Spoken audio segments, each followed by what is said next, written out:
Hi, this is Todd. Today we are in Marietta, Georgia at the Marietta National Cemetery. This one's a little different as I'm not using the Ghost Tube app. I'm just going to go around and really take a look at the cemetery. I've never actually been here. There are a few notable graves here that we're going to take a look at, as I'm sure most people do when they come here. But for the most part, this National Cemetery, first and foremost, was a burial place for Union soldiers. There are African American Union troops buried here as well, and a few notable civilians. And so the main thing is just take a walk around, look at everything, and we'll make a few stops of anything that stands out to me. So let's get started on our walk. Originally known as the Marietta and Atlanta National Cemetery, the Marietta National Cemetery was established in 1866 to provide a suitable resting place for nearly 10,000 Union dead from Sherman's Atlanta campaign. Henry Cole, a local merchant who remained loyal to the Union throughout the war, offered the land for burial ground for both Union and Confederate dead. His hope was that by honoring those who had fallen together, others might learn to live in peace. Unfortunately, neither side would reconcile. When this effort failed, 24 acres were offered to General George H. Thomas for use as a national cemetery. In 1867, a second offer of land was purchased, and then additional acreage in 1870 brought the cemetery to its current size of a little over 23 acres. The cemetery at one time was the site of the proposed location of the capital of the Confederacy. Cole, being the staunch Union loyalist he was, refused to sell the land to the Confederacy for a sum of $50,000, quoted as saying he expected it to be put to a better purpose. Cole died on April 18, 1875, and was buried in what is now called the Cole Plot. This was done by the federal government as a recognition of Cole's gift of land for the National Cemetery. They set aside a burial plot just for his family. A memorial arch at the gate of the cemetery is inscribed with, "Here rest the remains of 10,312 officers and soldiers who died in defense of the Union in 1861 to 1865.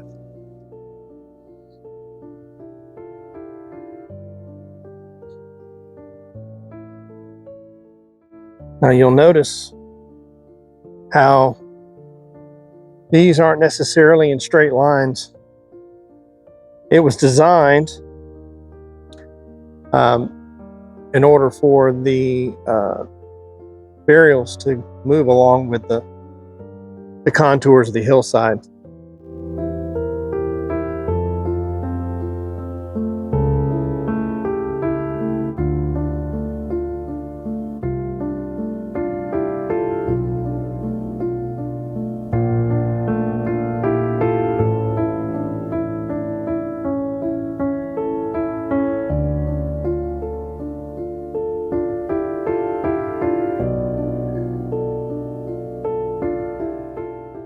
Here we have Edwin R. Goodrich, Jr., Lieutenant Colonel, U.S. Air Force, Vietnam, November 6, 1935 to March 12, 1967.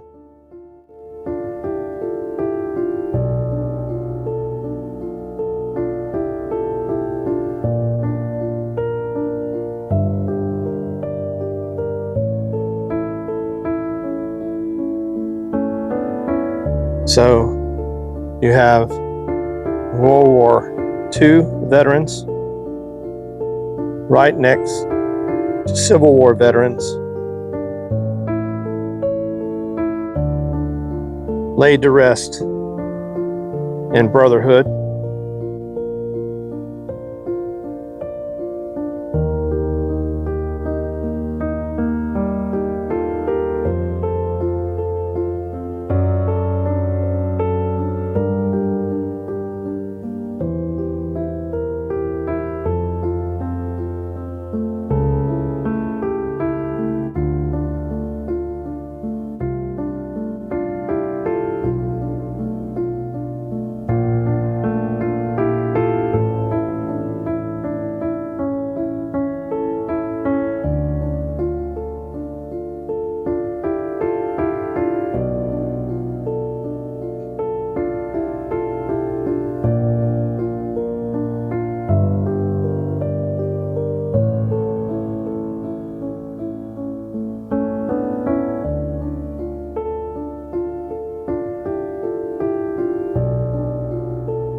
So you can kind of tell the Civil War era headstones from the more modern ones in some cases.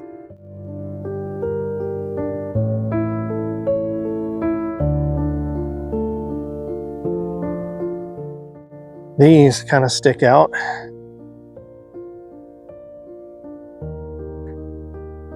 This is Sion A. Darnell, Sergeant, Company K, 5th Tennessee Mounted Infantry, born in Pickens County, Georgia, December 28, 1845, died in Atlanta, Georgia on September 10, 1906, with Susan M. Darnell, October 8, 1849 to September 21, 1931.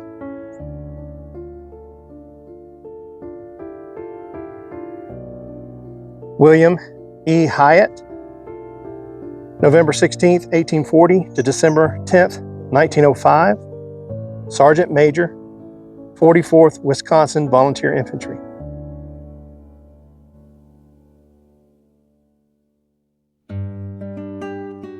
Here we have Lucius Perry Hills, Bennington, New York, June 16, 1844, died Atlanta, Georgia, August 9, 1914. Private, 10th New York Cavalry, 1861 to 1864.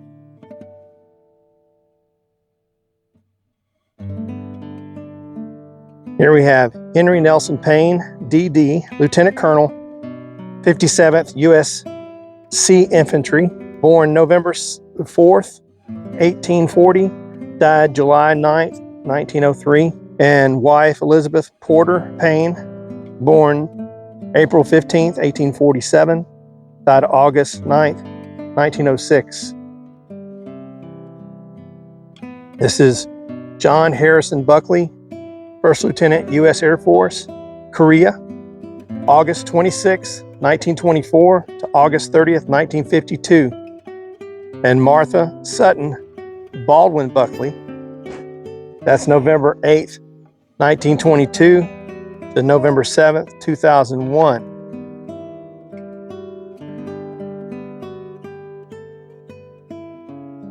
Here we have Clarence W. Jones, Sergeant, Company C, 1st Regiment, Kentucky Infantry, Spanish-American War, January 29th, 1874 to June 9th, 1958, with wife Viola Merkel Jones, June 23rd, 1884 to October 24th, 1970.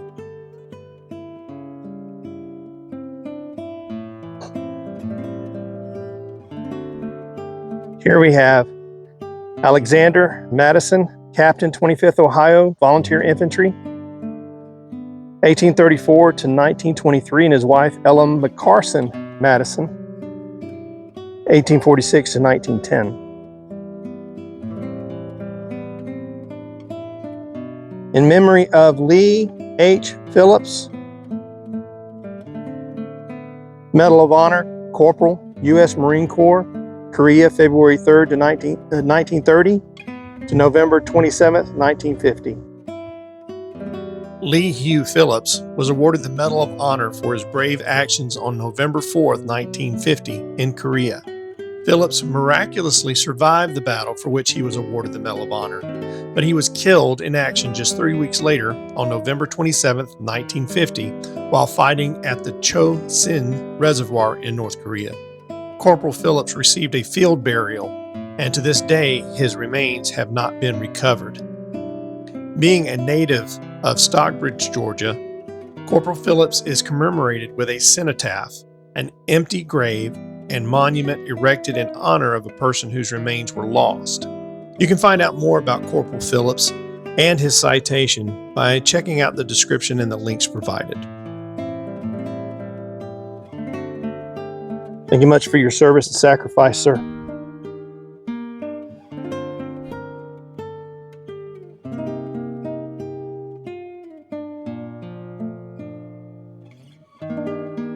I assume that these here, Thomas White, Company H, 20th Connecticut Infantry, May 9th, 1864, and Andrew J. Lord, Company H, 20th Connecticut Infantry, are here because of this gigantic oak tree that more than likely grew up.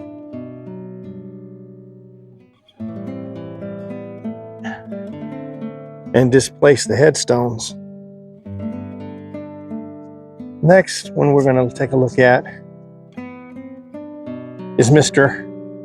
Dennis B. Buckley, Medal of Honor, Private, U.S. Army, July 20th, 1864, ex-POW, killed in action. Canadian born from Lindsay, Ontario, Buckley enlisted at Avon, New York as Private of Company G, the 136th New York Volunteer Infantry on September 25, 1862. He was captured at the Battle of Banks Ford in Fredericksburg, Virginia on January 11, 1863. He was then paroled by the Confederacy on January 23, 1863. At the Battle of Peachtree Creek, July 20, 1864, Buckley's unit was pursuing the retreating 31st Mississippi Infantry. It is said that Buckley crawled on his hands and knees to capture the regimental flag that was dropped to the ground when its color bearer was shot. He stood in celebration waving the flag and was shot and killed. He was posthumously awarded the Medal of Honor on April 7, 1865. Interestingly enough, it wasn't until 2006 that an error was discovered on his headstone, misspelling his last name as Berkeley, not Buckley. Subsequently, the error was corrected, and now Buckley's grave has the proper Medal of Honor headstone. Thank you very much for your service and sacrifice, sir.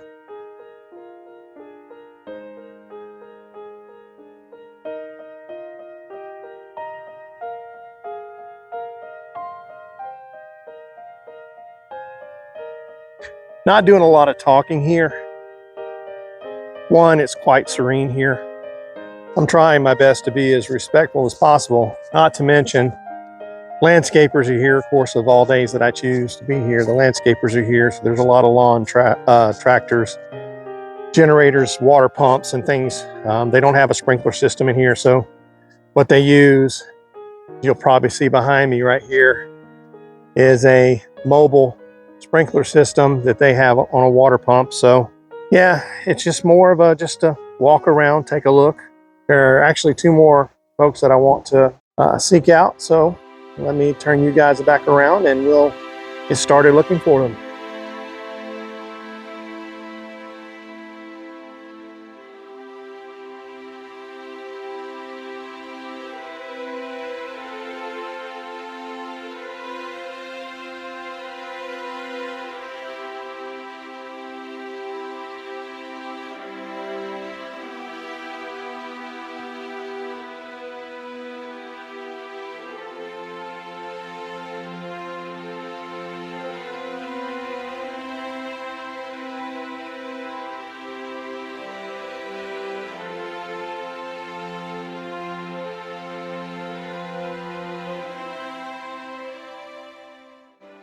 Saw this one laying here. This would be Algie Jackson, Georgia, Sergeant, 24th U.S. Infantry, July 2nd, 1928. Obviously displaced.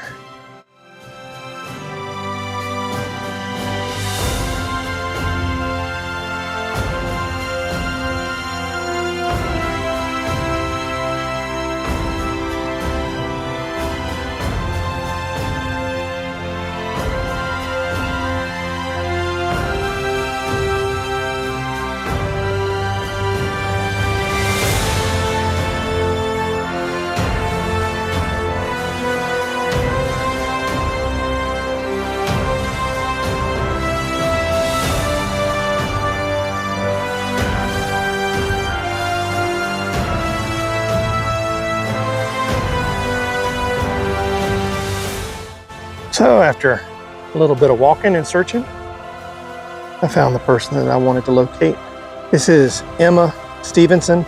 She was a nurse, a freed slave, and she traveled with the Union Army and the Mobile Union Hospital.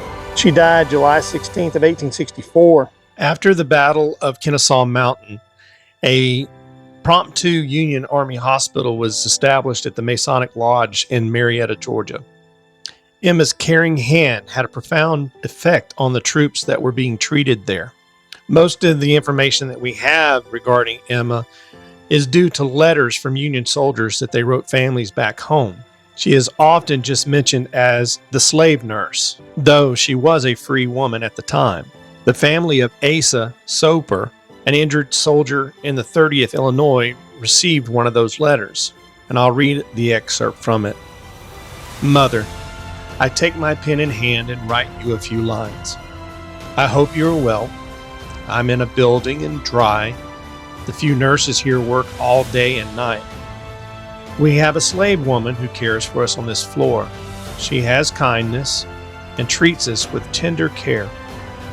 But my hope is to come home to you. Emma was originally buried at the Army Corps Hospital. With the establishment of the Marietta National Cemetery in 1866, she was reinterred there with those she cared for. Miss Stephenson, I believe that you have earned my respects for you. Thank you very much for your service and sacrifice.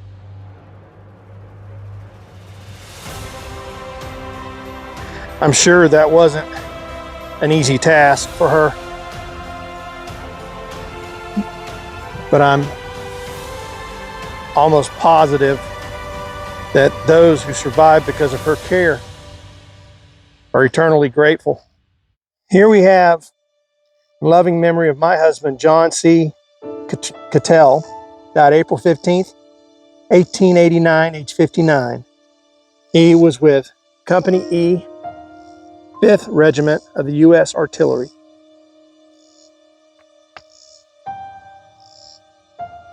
Here we have Joseph Knight, born April 26, 1822, died May 31st, 1891.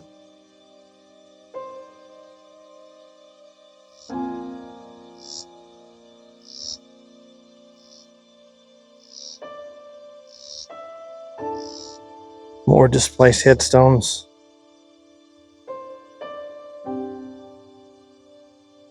Joseph Penley, Maine, Private, U.S. Army, Civil War, May 31st, 1865.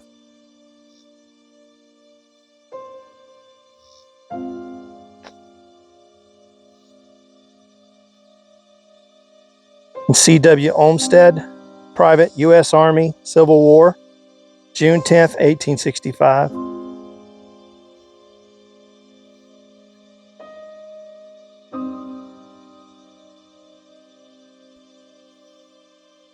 Now, you definitely can't visit here and fail to mention and respect some very unique troops here.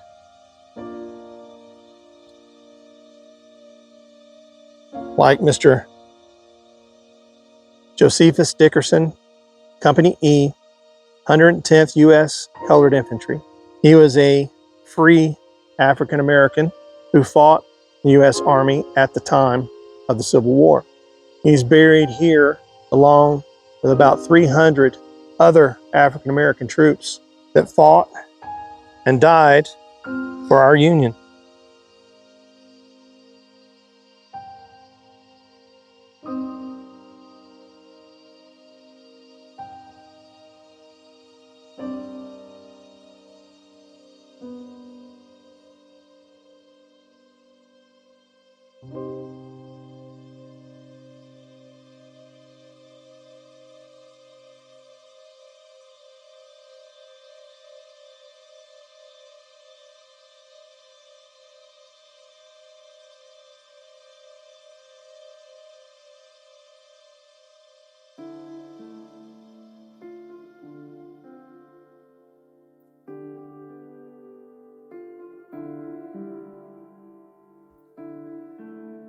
So here we have the final person I was looking for is John Clark, February 28th, 1766 to October 12th, 1832. He was a Major General in the 3rd Division Revolutionary War. He was also a governor of Georgia and a congressman. He's here with his wife, Nancy, May 1st, 1774 to October 26, 1832.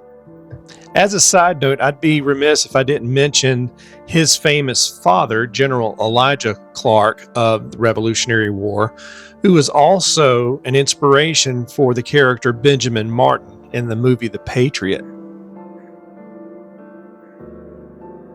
Again, quite a somber, peaceful, and in some ways awe-inspiring.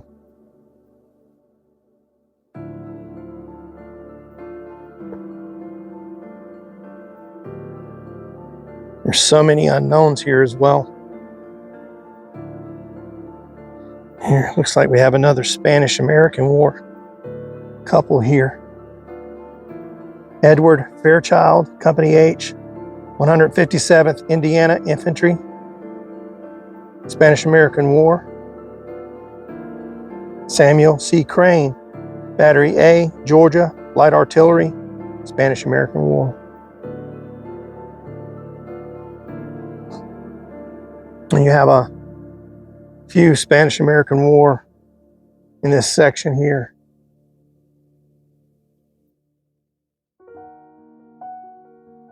Well, that about wraps it up for Marietta National Cemetery. If you do have an opportunity to come down here, pay your respects, please do so. There are a lot of interments here. There are folks from different conflicts that are buried here, all of which, are deserving of respect and honor, which I think the cemetery does an outstanding job of doing. Definitely, even though I only stopped at a few notable grave sites, that does not mean in any way that each and every one of the persons buried here are not due the same exact notoriety.